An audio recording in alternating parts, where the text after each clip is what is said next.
sixth speech titled, "It's All Your Perspective." Please give a warm welcome to Toastmaster John Kirchner.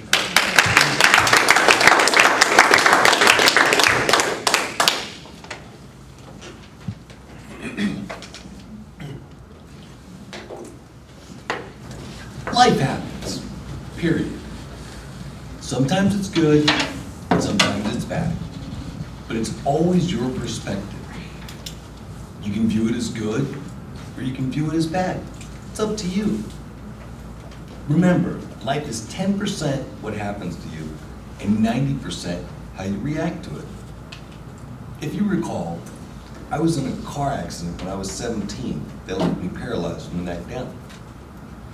Well, at that point in time, I could have said, that's it, life's over, I'm done. In fact, that's what a lot of people thought I was gonna do.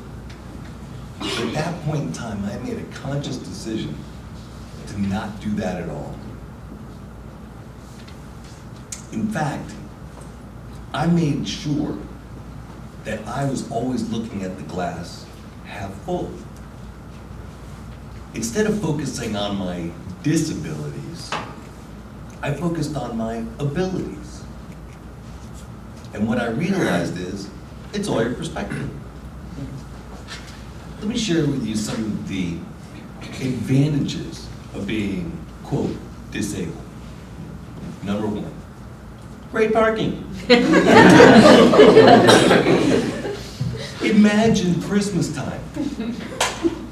Crazy busy. You guys are driving all around the parking lot, trying to find a place to park. And if you're lucky enough to get one, it's way on the outskirts of the parking lot. Now me, on the other hand, I roll right up to the front. In fact, there's sometimes I go when I don't even have to shop. Just so I can watch all the other shoppers schlepping their bags all around the parking lot, desperately trying to find their car. Number two, I never wait in line at amusement parks. I go by, I see people sweating bullets, waiting for what seems like hours to get on the ride.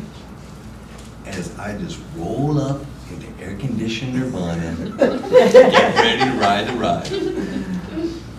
Now, sometimes this convenience comes at a little bit of a price. Several years ago, my friend Scott and I went to Disneyland in California. We decided to go ride Pirates of the Caribbean.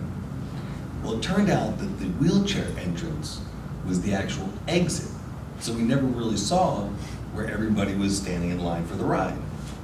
So we go in there, and Scott picks me up, throws me in the boat.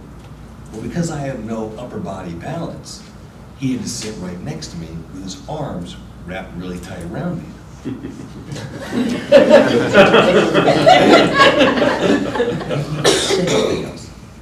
So we go ahead and ride the ride, and it was a lot of fun.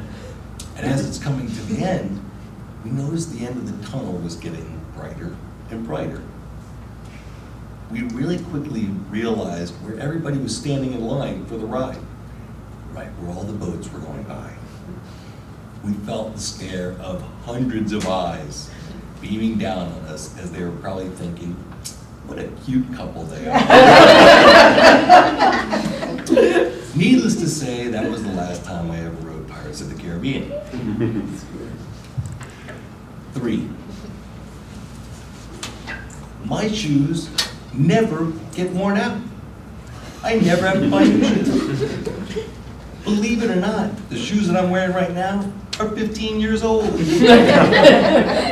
And if you look closely, the soles have never been worn out. In fact, the only reason that I ever buy a new pair of shoes is just to keep up with style. Number 4, I don't have to pay property tax. So whatever grandiose idea that the city planners come up with, which of course is being subsidized by property tax, doesn't matter to me. If they want to build a new soccer stadium or a performing arts center, I say bring it on. You got my vote. Number 5, this one's my favorite. It is so easy to get a girlfriend. Ladies, how many times have you ever said, I would love to find a man that I could just push around? With me, you can literally push me around. In fact, I encourage it. I'm not the only person that made this realization. I was watching Conan O'Brien the other day, and the actress Jamie Presley was on there. She referred to men as parking spaces, saying that all the good ones were taken, and the only ones that were left were handicapped. And my take on that was, the world just needs more men in wheelchairs. Because, ladies, how nice would it be to find a man that you can push around and have a good parking space to boot? I can go on and on with reasons. But the point that I'm trying to emphasize is that life is how you perceive it. It's all your perspective. Don't let life's so-called catastrophes be setbacks in your life. View them as setups and wait for the next big great thing to happen.